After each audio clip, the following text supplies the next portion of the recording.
말씀 요한일서 3장 11절에서 16절에 있는 말씀입니다. 우리 가지신 성경책을 펴고 우리 신약성경 요한일서 3장 11절에서 16절에 있는 말씀 함께 교독하여 읽도록 하겠습니다.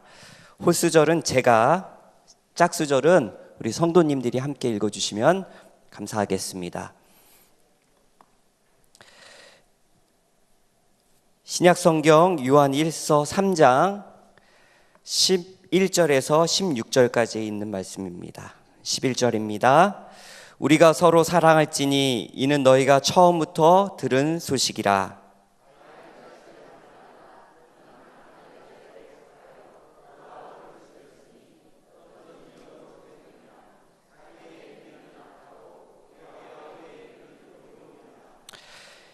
형제들아, 세상이 너희를 미워하거든 이상히 여기지 말라.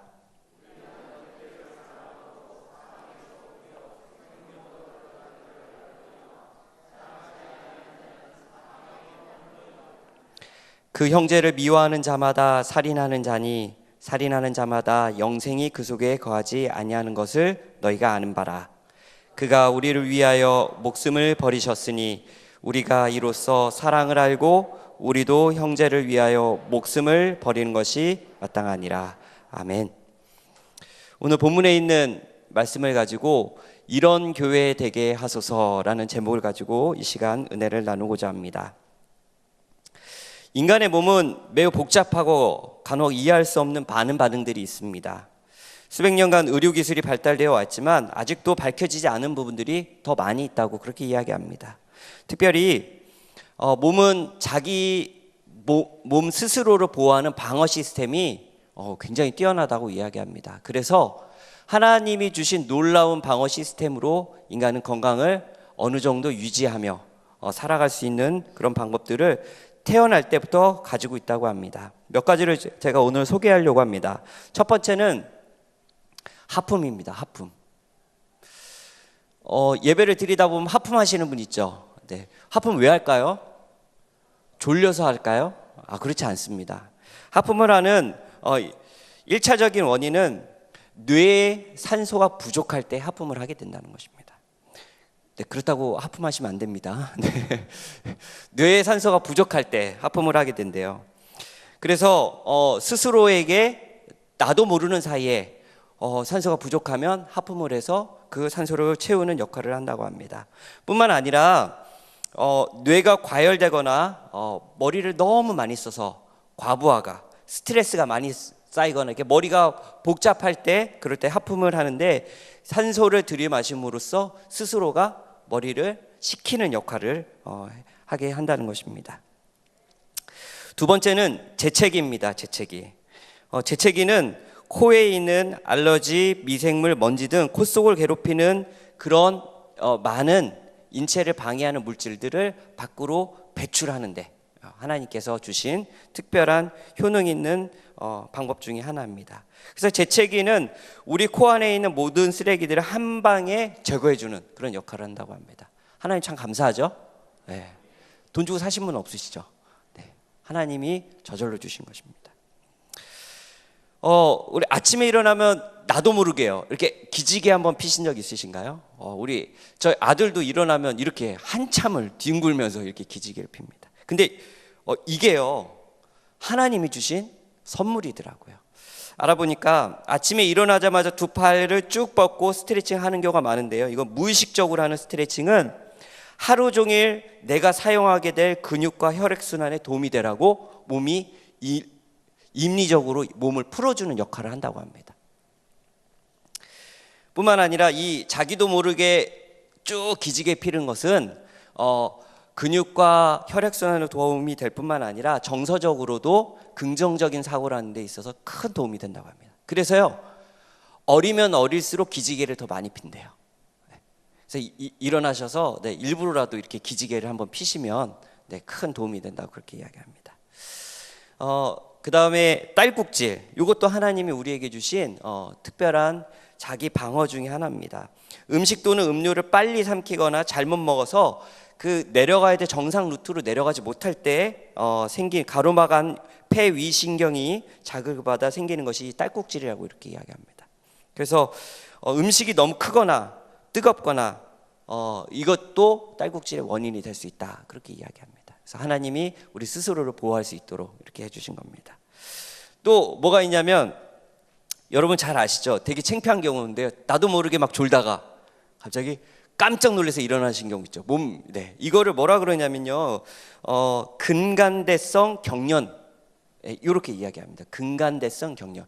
참 창피하죠. 이렇게 예배 시간에 막 이렇게 졸다가, 그냥 조는 것도 아니고 졸다가 갑자기 막 깜짝 놀라서 스스로가, 이런 경련이 바로 근간대성 경련이라고 이야기하는데, 이거 왜 일어나냐면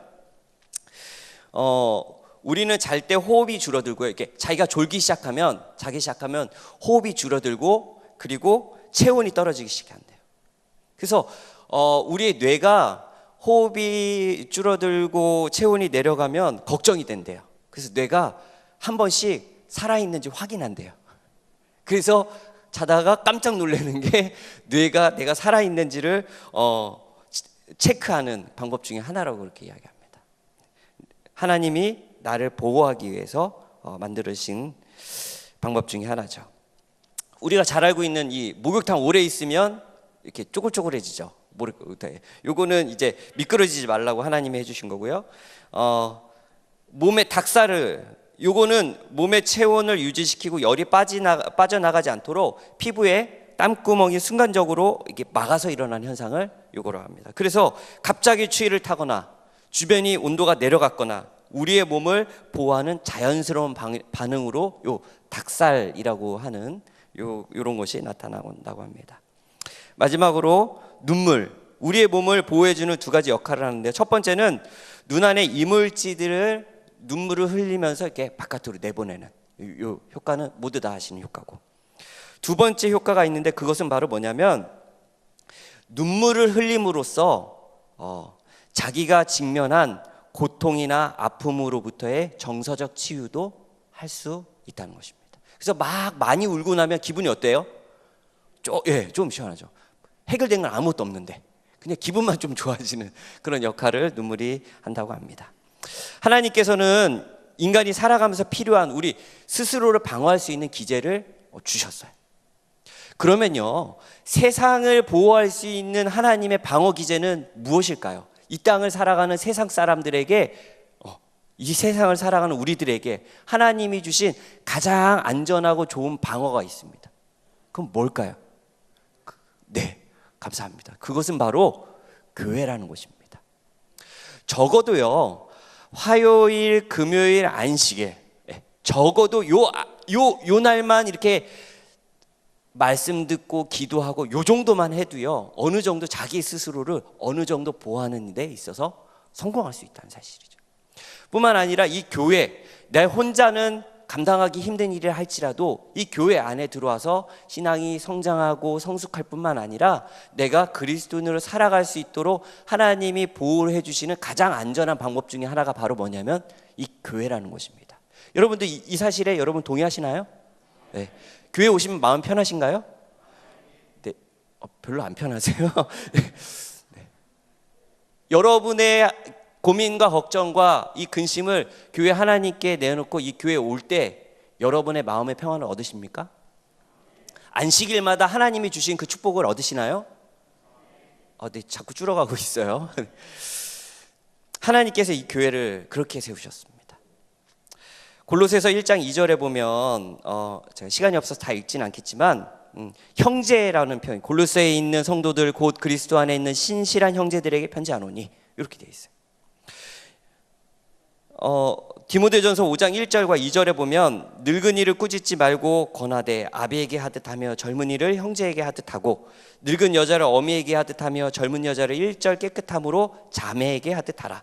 이 초대교회, 그 당시에 초대교회 많은 사람들이 모였을 때 그들이 했던 한 가지 통용했던 단어 중에 하나가 바로 지금 나와 있던 형제와 자매라는 단어입니다.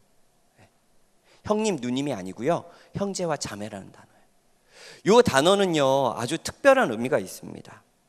그들에게 있어서 교회는요, 형제, 자매, 가족 공동체를 의미하는 단어였어요. 당시 유대 사회는 엄청난 문화 충격을 가졌어요. 요 형제, 자매라고 쓰는 것 자체가 그들에게는 엄청난 문화 충격이었습니다. 왜냐하면 그 당시 교회 안에는요, 노예도 있었고 주인도 같이 있었다는 사실. 이쪽에 주인이 앉고 이쪽에 노예가 앉았어요. 그런데 교회 안에서 만나면 뭐라고 불러요? 형제라고 불러요. 이것이 가능했을까요? 그 당시에 있는 노예는요, 무슨 취급을 받았냐면 가축만도 못한 취급을 받았습니다. 돈을 주고 사는 것이 노예였어요. 그런데 그리스도 안에 들어오니까 그 뭐라고 인정하는 거예요? 형제, 가족으로 인정하는 것이었습니다. 이것이 쉬웠을까요? 그렇지 않았습니다. 예수님께서 그들에게 보여주셨던 성만찬 예식을 하면서 주인이 무릎을 꿇고 그 종의 발을 형제라 부르며 그의 발을 씻기는 것은요, 상상할 수 없는 일이었어요. 그들은 그 교회 안에 들어와, 그리스도 안에 들어와 교회라는 테두리 안에서 더 이상 주인과 종의 관계를 떠나서 무엇이 되는 거였냐면 가족이 되는 거였어요. 형제, 자매가 되는 거였고, 그들은 가족으로, 가족 공동체의 의미로 교회를 섬기기 시작했던 것이, 그것이 시간이 흘러서 지금 우리도 교회 안에서 뭐라고 불러요? 집사님, 장로님이 아니시면 뭐라고 불러요? 형제님, 자매님, 이렇게 부르시는 분들이 굉장히 많이 있죠. 근데 부르긴 이렇게 부르는데 초대교회로부터 흘러나왔던 이 정신은 많이 없어졌다는 사실. 오늘 이 시간 우리가 초대교회에서 가졌던 그 가족 공동체, 그 교회를 다시 회복하고 우리가 하늘까지 함께 가는 하늘 가족으로 우리가 다시 서로를 받아들일 수 있는 그런 구별된 시간이 되시기를 간절히 바랍니다. 첫 번째는 이런 교회 되게 하소서, 마음을 담으셔. 첫 번째는 마음을 담으라는 것입니다. 요한일서 3장 11절 12절입니다. 우리 본문에 있는 말씀이죠. 제가 읽어 올리도록 하겠습니다. 우리가 서로 사랑할지니 이는 너희가 처음부터 들은 소식이라. 가인같이 하지 말라. 저는 악한 자에게 속하여 그 아우를 죽였으니 어찌된 연고로 죽였느뇨. 자기 행위는 악하고 그 아우의 행위는 의로움이니라. 첫 번째로 서로 사랑하는 큰 전제를 선포하면서 가인이라는 인물을 등장시켜서 그렇게 되지 말라라고 이야기를 하는 거였습니다. 여러분이 아시는 가인은 누구인가요? 아담과 하와가 타락한 이후에 성경에서 첫 번째로 등장하는 살인자, 그 가인을 이야기하는 거예요. 요한일서 3장에는 서로 사랑하라, 그러면서 가인처럼 되면 안 된다, 그렇게 이야기합니다. 창세기 4장 9절에 보면 가인에 대해서 이렇게 이야기합니다. 어떤 가인이냐면, 우리 함께 읽어볼까요? 여기 화면에 있는 대로 읽어보겠습니다. 창세기 4장 9절입니다. 여호와께서 시작. 여호와께서 가인에게 이르시되 내 아우 아벨이 어디 있느냐? 그가 가로되 내가 알지 못하나이다. 내가 내 아우를 지키는 자니까. 여기서 말하는 이렇게 되면 안 돼라고 했던 그 가인의 모습은요, 내가 내 아우를 지키는 자니까 라고 말했던 그 가인을 이야기하는 거예요. 아담과 하와를 죄를 짓고 하나님께서 아담에게 창세기 3장 15절을 통해 구원의 약속을 하셨죠. 그리고 자손을 통해서 너희가 구원을 받을 수 있다, 이 이야기를 하셨어요. 아담과 하와는 그런 기대를 가지고 있었어요. 가인이 태어났을 때 이 가인이 누구라는 기대를 가지고 있었어요? 여인의 후손, 메시아가 내 아들이라고 확신했던 거예요. 그리고 그 가인을 통해서 그들이 다시 한번 하나님께로 예덴 동산으로 돌아갈 수 있다는 그런 기대와 꿈을 갖고 살았어요. 그 큰 기대를 가졌던 가인, 그가 기대와는 다르게 뭐가 됐어요? 최초의 뭐가 됐어요? 살인자. 최초의 구원자가 될 거라고 기대했던 이 가인이 뭐가 됐냐면 최초의 살인자가 되었던 거예요. 그리고 그 실망감에 젖어 있는 아버지와 어머니를 뒤로하고 하나님이 찾아왔을 때 이 동생을 주인 가인은 동생 아벨을 죽인 다음에 하나님이 그에게 찾아왔어요. 너 왜 그러니? 어떤 일이니? 그랬더니 그가 했던 말이 무엇이냐면 내가 내 아우를 지키는 자니까. 제가 이 말씀을 묵상을 참 많이 했는데 가인이 틀린 이야기했습니까? 그렇지는 않았어요. 성경 어디를 봐도 가인에게 너 동생을 지키고 있어 이렇게 이야기한 적이 없었어요. 비논리적이었습니까? 그렇지 않습니다. 가인은 자기에게 해야 될 업무가 따로 있었어요. 그 일을 했어요. 그리고 이렇게 내가 내 아우를 지키는 자니까 라고 합리화시키면서 자기를 합리화시켰어요. 그런데 그의 마음은 동생에게 없었던 것입니다. 그런데 이것이 오늘날 여전히 우리의 사회 속에도 나타나고 있어요. 세월호 사건이 지난 다음에 처음으로 아주 큰 논란을 일으켰던 한 사진이 바로 이 사진입니다. 저희 동그라미에 나와 있는 빨간 사람이 누구냐면 여러분 잘 아시죠? 누구예요? 선장입니다. 아이들, 그 세월호 안에 있는 그 수많은 아이들을 내버려 두고 먼저 살겠다고 뛰어내렸던 그 선장의 내면의 외침이 뭐예요? 내가 내 아우를 지키는 자니까.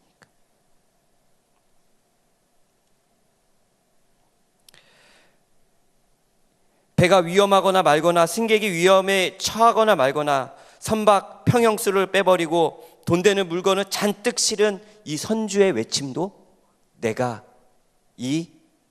내 아우를 지키는 자니까 라는 그 외침과 똑같지 않습니까?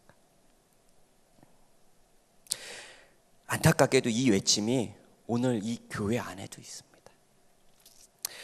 교회 누가 오거나 말거나 왜 안 왔는지, 무슨 일이 있는지, 지난주에 처음 방문한 사람이 이번 주에 안 왔는데 불편한 건 없는지, 그 사람이 왜 안 왔는지 우리는 전혀 관심이 없어요. 그러면서 속으로 뭐라고 외쳐요? 내가 내 아우를 지키는 자니까.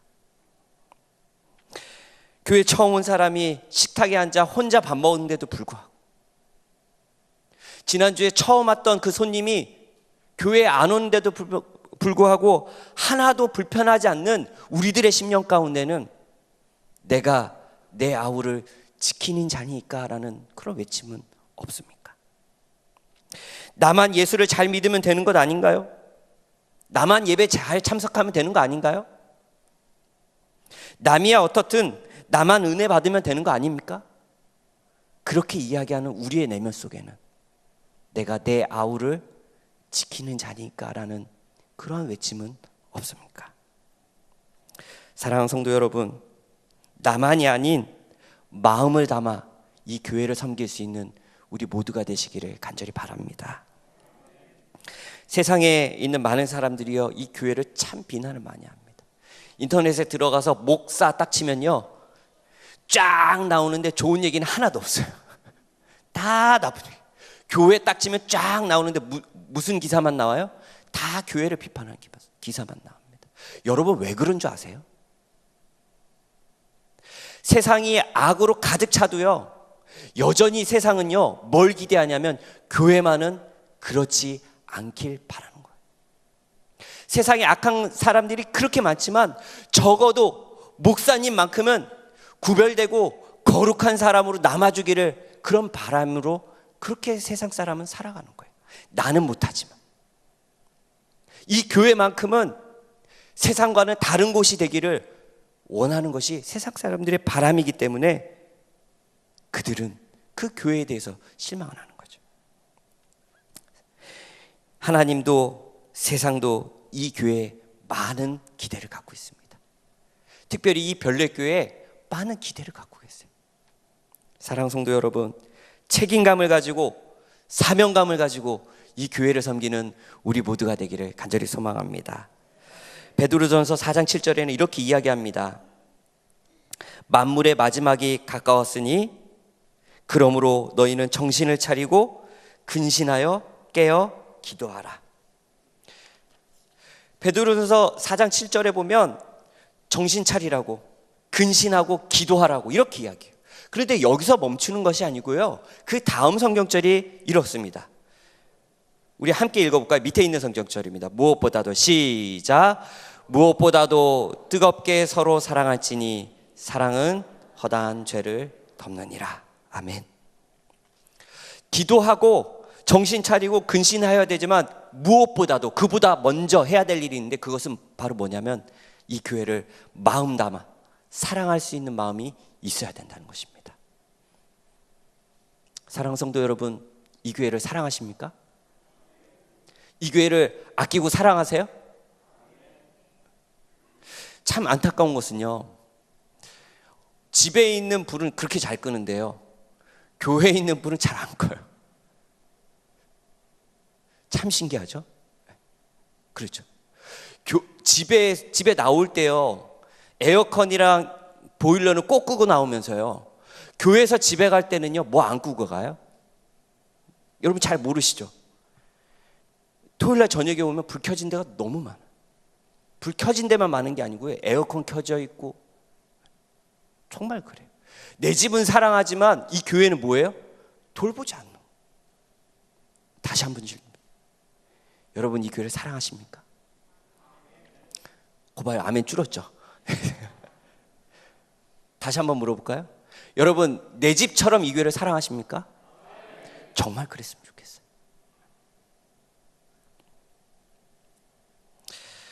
마음을 담아 사랑할 때 우리는 뭐 하기 시작하냐면, 여기 4장 8절 마지막 부분에 뭐라고 이야기해요?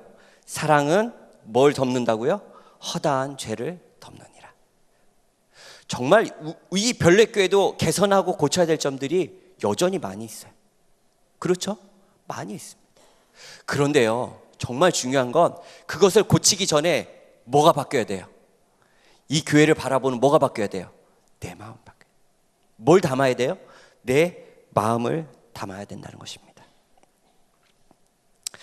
그리스도께서 먼저 우리의 허다한 허물을 덮어주셨듯이 주님께서 세우신 이 교회에 우리의 마음을 담고 이 교회를 사랑하고 아낄 수 있는 우리 모두가 되기를 간절히 바랍니다. 두 번째는 이런 교회 되게 하소서. 두 번째는 교회는 가족이라는 사실이에요. 요한일서 3장 14절에서 16절에 있는 말씀입니다. 제가 읽도록 하겠습니다. 우리가 형제를 사랑함으로 사망에서 옮겨 생명으로 들어간 줄 알거니와 사랑치 아니하는 자는 사망에 거하느니라. 그 형제를 미워하는 자마다 살인하는 자니 살인하는 자마다 영생이 그 속에 거하지 아니하는 것을 너희가 아는 바라. 그가 우리를 위하여 목숨을 버리셨으니 우리가 이로써 사랑을 알고 우리도 형제들을 위하여 목숨을 버리는 것이 마땅하니라. 아멘. 요약하면 하나님께서는 생명을 주고 이 교회를 사셨다는 거예요. 그리고 이 교회는 생명을 나누는 겁니다. 여러분 생명을 나눌 수 있는 건 뭐밖에 없어요? 가족밖에 없습니다. 가족. 그래서 그 가족은 자기의 생명을 나눌 수 있을 만큼의 관계를 가족이라고 이야기하는 거죠. 저희 우겸이가 화장실 요즘에 5살인데요. 혼자 화장실에 갑니다. 얼마나 대견한지, 얼마나 편한지. 혼자 가는데 문제는 뭐냐면요, 화장실 가서 바지를 벗는 게 아니고 안방에서부터 바지를 벗고 가요. 그래서 아내가 걱정이 되세요. 요즘은 5살 남자아이가 바지를 함부로 벗으면요, 이제 컴플레인이 들어옵니다. 유치원에서 바지를 그렇게 벗을까 봐. 그래서 아내가 가르쳐 주는 건 엉덩이는 가족만 볼 수 있는 거야. 이렇게 가르쳐. 가족끼리만. 그런가요? 가족끼리만 할 수 있는 게 있나요? 정말 그래요. 가족끼리는 그 수치를 같이 나눌 수 있는 걸 가족이라고 하죠. 그래서 요한복음, 이 요한이 쓴 책이 5권이 있는데 여러분 잘 아시죠? 뭐가 있죠? 요한이 쓴 책 5권. 요한복음, 요한계시록, 요한 1서, 2서, 3서입니다. 근데 이 5권 책에 공통적으로 나오는 게 바로 뭐냐면 서로 사랑하라는 겁니다. 하나 되어 서로 사랑하라. 왜 그러냐면 요한 당시에 있는 그 수많은 사람들의 배경 자체가요, 너무 다른 배경에 있는 사람들이 하나의 교회, 하나의 공동체를 형성했다는 거예요. 어떤 사람은 저쪽에서, 어떤 사람은 이쪽에서, 어떤 사람은 공부를 못 배웠고, 어떤 사람은 학식이 높고, 어떤 사람은 부자고, 어떤 사람은 가난하고. 그렇게 해서 서로 다른 배경 때문에 서로 다투고 분열되기, 그리고 심지어는 이단 사상이 들어와 공동체를 혼란스럽게 만드는 일 때문에 요한은 하나의 사상을 계속해서 이야기하는데, 그것은 바로 뭐냐면 하나가 되고 서로 사랑하는 것입니다. 배경이 다르고 가치관이 다르고 사상이 다르다 할지라도 서로 사랑하면 이것을 뭐 할 수 있다? 극복할 수 있다는 사실. 미국에 가면, 뉴욕에 가면 요 차이나타운이 있습니다. 차이나타운에 한국 마켓이 딱 들어오면 중국 사람들이 겁을 낸대요. 왜냐하면 한국 사람은 돈을 버는 데 있어서 귀재입니다. 정말 기가 막히게 벌어요. 뿐만 아니라 돈만 벌 수 있다면 24시간을 문을 안 닫고 장사를 합니다. 그래서 이 차이나타운에 한국 사람이 들어오는 거 제일 무서워한대요. 근데 한국 가게가 딱 열리면 너무 경쟁하고 두려워하는데, 언제 그 경쟁심을 푸냐면 한국 가게가 3개 딱 들어오면 경쟁심을 푼대요. 왜냐하면 한국 가게끼리 서로 싸운대. 그래서 셋 다 망하는 결과가 나타난대. 근데 여러분 그거 아세요? 절대로 유대인들은 서로 싸우지 않습니다. 여기 한국 타운을 이렇게 딱 만들었는데 그 지역이 너무 좋으면 뭐 100만 원이에요 집이. 그러면 유대인들이 딱 와서 150만 원 줄 테니까 팔라 그래요. 한국 사람은 그냥 팝니다. 그런데 놀랍게도요, 유대인들은 유대인 동네를 탁 만들어지면요 100만 원짜리 집을 와서 200만 원 줄 테니까 팔라 그래도 절대로 안 팔아요. 왜냐하면 그들은 공동체 의식이 굉장히 강하기 때문에 그래요. 그래서 이 요한이 이야기했던 신앙 공동체, 그들은 가족이라는 생각이 아주 특출났다는 사실이에요. 요즘은 참 혼자 하는 게 많이 있습니다. 여러분 혼자 먹는 식당 아세요? 혼밥이라 그럽니다. 혼밥. 혼자 먹는 식당이 따로 있어요. 그래서 의자가 그냥 하나밖에 없습니다. 근데 이런 사람이 그렇게 많대요. 저는 이거 한 번도 못 봤지만 혼영이라고 여러분 들어보셨나요? 옛날은 영화를 같이 보러 갔는데 요즘은요 혼자 영화를 보는 사람이 그렇게 많대요. 그래서 좌석 자체가 여기 보면은 둘이 같이 앉고 막 여럿이서 같이 앉는데 혼자 앉는 좌석이 따로 있대요. 여러분 혼쇼가 뭘까요? 우리 어르신들 혼쇼, 혼자 쇼핑하는 혼쇼라고 합니다. 혼놀 뭘까요? 혼자 이건 아시네요. 네, 혼놀. 자, 요거 조금 더 어렵습니다. 혼행 뭘까요? 네, 죄송합니다. 제가 너무 놀랄만한 사실은요 5명 중에 혼자 여행을 해본 사람이 3명이래요. 해외여행. 실제로 나 혼자 여행을 해본 경험이 있다에 뭐라고 대답하냐면 58%가 내가 있다 그렇게 이야기해요. 뿐만 아니라 여름에 다가오는 여름에 혼자 해외여행할 계획이 있느냐라고 물어봤을 때 54%가 혼자 여행할 계획이 있다 이렇게. 혼자 하는 그런 세상에 우리가 살고 있어요. 그래서요 여러분 잘 보시면 아시겠지만 혼자 하는 일이 얼마나 많은지 몰라요. 심지어는요 식당에 앉아서도요 다 혼자예요. 그런데 무슨 생활과 무슨 생활은 혼자 할 수 없다. 제가 한 목사님이 쓰신 책에 요 구절이 있었습니다. 2글자입니다. 땡땡 생활과 땡땡 생활은 혼자 할 수 없다. 네, 맞히시는 분에게 제가 선물 드리도록 하겠습니다. 손 들고. 네, 시간이 없습니다. 맞히시는 분에게. 아무도 없으신가요? 후회 안 하시겠어요? 선물 되게 큰데. 네. 네. 후회하실 텐데. 네. 어떤 거요? 네, 맞습니다. 첫 번째는 결혼 생활입니다. 결혼 생활은 뭐 할 수 없어요? 혼자 할 수 없어요. 또 하나요. 무슨 생활? 네, 맞습니다. 신앙생활. 네. 우리 신승현 장로님 1층 기도실에 30분 쓸 수 있는 선물권을 드리도록 하겠습니다. 세상에 아무리 혼자 되는 그런 시대에 살지라도 뭔 할 수 없어요? 결혼 생활과 무슨 생활이요? 신앙 생활은 뭐 할 수 없어요? 절대로 혼자 할 수 없다는 사실이에요. 저를 한번 따라해 보실까요? 함께 하늘 가자. 여러분 옆에 계신 우리 교회 안에 있는 이 신앙 공동체는요, 하늘을 함께 가야 될 하늘 가족이에요. 네. 그러니까 후회할 일 하지 마세요. 네. 여기서 다투고 싸워서 그래서 하늘에 어떻게 같이 가겠어요? 하늘에 옆집에 산다면 여러분 어떻게 하시겠어요? 하늘 안 가실 거예요? 아니죠. 마더 테레사 소녀가 이렇게 이야기를 했어요. 노벨 평화상을 받은 다음에 기자가 와서 물어봅니다. 세계 평화를 위해 우리가 무슨 일을 해야 합니까? 라고 물어보자 그 수녀는 이렇게 조용히 대답을 합니다. 세계 평화를 위해 무슨 일을 해야 하느냐고요? 조용히 집에 가서 당신의 가족을 사랑하십시오. 사랑하는 성도 여러분, 우리가 정말 땅끝까지 복음 전파되길 여러분 원하십니까?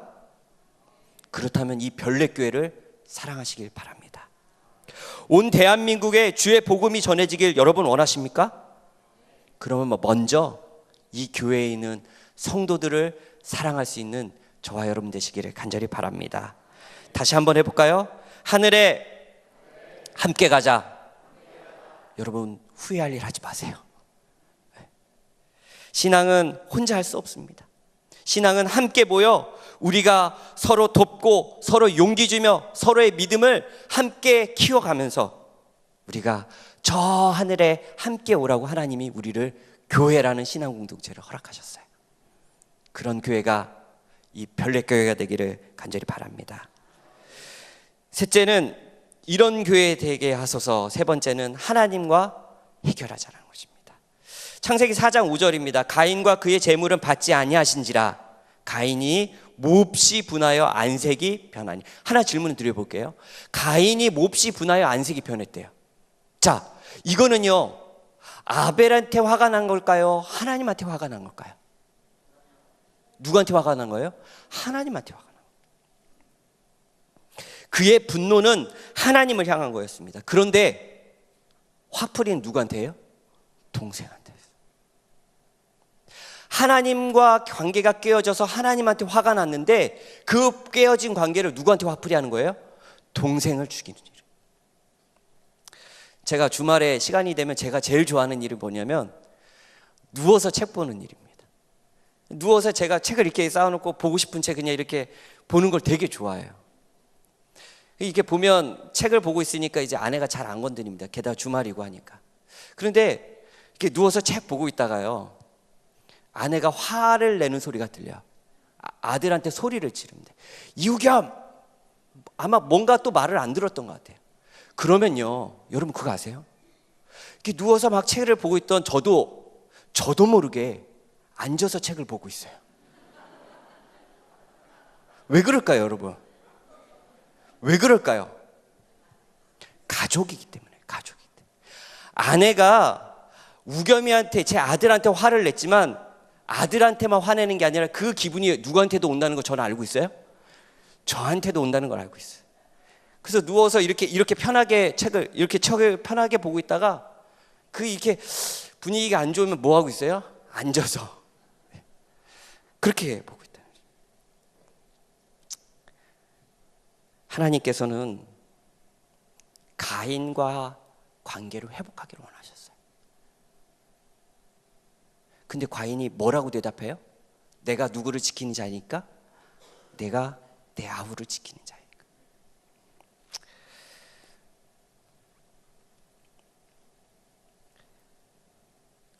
그리스도께서 우리를 위하여 자기 목숨을 버리셨어요. 요한일서 3장 16절에 보면 이렇게 이야기합니다. 이것으로 우리가 사랑을 알게 되었습니다. 세 번역에는 그렇게 되어 있어요. 그리스도께서 우리를 위하여 자기의 목숨을 버리셨어요. 이것으로 우리가 뭘 알게 됐다고요? 사랑을 알게 됐대요. 그러므로 우리도 형제 자매를 위하여 목숨을 버리는 것이 뭐가 돼요? 마땅하대요. 관계에는 두 가지 관계가 있습니다. 하나는 수직적 관계가 있어요. 이건 누구와의 관계예요? 하나님과의 관계. 근데 또 하나의 관계는 뭐가 있어요? 수평적 관계가 있습니다. 이건 누구와의 관계예요? 사람과의 관계입니다. 여러분 잘 기억하세요. 내가 누군가에게 화를 내고 누군가에게 분을 내고 있다면 여러분 그 사람한테 가는 것이 아니라 하나님한테 먼저 갈 수 있는 우리 모두가 되기를 간절히 바랍니다. 하나님과의 관계가, 가인이 하나님과의 관계가 회복되지 아니하면요, 아벨과의 관계가 회복되지 않아요. 그런데 우리는 꼭 누구에게 가요? 하나님한테 가는 게 아니라 누구한테 가요? 사람, 아벨한테 간다. 저를 한번 따라해 보실까요? 하나님과 해결하자. 그래요. 이 교회는 늘 수많은 문제를 가지고 있죠. 그런데요, 그 문제는 그 사람과 해결할 게 아니라 누구랑 해결해야 돼요? 하나님과 해결해야 돼요. 이상수 부목사가 설교를 너무 길게 해. 이렇게 고민이 되시면요, 저한테 오지 마시고요. 누구한테 가세요? 하나님한테 가세요. 하나님한테 기도하세요. 문제는요, 사람과 해결하는 게 아니라 누구랑 해결하는 거예요? 하나님과 해결하는 거죠. 사실 오늘 가졌던 이런 교회 되게 하소서라는 것은요, 한 찬양을 이야기했어요. 그 찬양에 보면 이렇게 이야기합니다. 주님의 마음 닮아서 이웃을 사랑하는 교회, 주님의 영광을 위해서 빛 대신 주님 전하는 교회, 이런 교회 되게 하소서. 성도님들은 이 별내교회가 어떤 교회가 되길 원하세요? 요한계시록에 보면 7교회를 언급하고 있어요. 여러분 잘 아시는 그 7교회를 언급하시면서 하나의 공통점이 있는데 7교회에 가지고 있는 문제들을 하나하나 지적하십니다. 이 교회는 이게 잘못됐고, 저 교회는 저게 잘못됐고, 그러면서 그 7가지의 교회들을 다 잘못을 언급하세요. 우리가 섬기는 이 교회도 여러분 문제들이 있습니까? 크고 작은 문제들이 있어요. 아니요, 제가 어렸을 때부터 다녔던 교회들을 제가 오늘 다 생각해 보니까요, 제가 있었던 교회들마다 크고 작은 문제들은 다 있었어요. 근데 여러분 기억하세요. 하나님께서 그 7교회가 문제가 있다고 이야기하셨지만 그 교회를 사랑하셨다는 사실입니다. 그렇게 문제가 많다고 이야기했던 그 교회를 사용하셔서 이 마지막 시대를 이끌어갈 하나님의 희망으로 교회를 선택하셨다는 사실이에요. 사랑하는 성도 여러분, 우리 별내교회가 하나님의 희망이 되길 간절히 소망합니다. 여전히 문제가 있지만, 그러나 이 교회를 하나님이 사랑하시고 이 교회를 선택하시고 이 교회를 사용하셔서 하나님의 복음을 전한다는 사실을 우리가 잊지 않았으면 좋겠어요. 그래서 이 교회의 마음을 담고 이 교회를 가족처럼 생각하며, 그리고 문제가 생길 때마다 하나님과 해결하여 하나님을 섬기는, 주님의 마음을 닮아서 이웃에게 사랑을 전하는, 주님의 영광을 위해서 빛 대신 주님 전하는 이 별내교회가 되기를 간절히 바라면서 오늘 말씀을 마치도록 하겠습니다.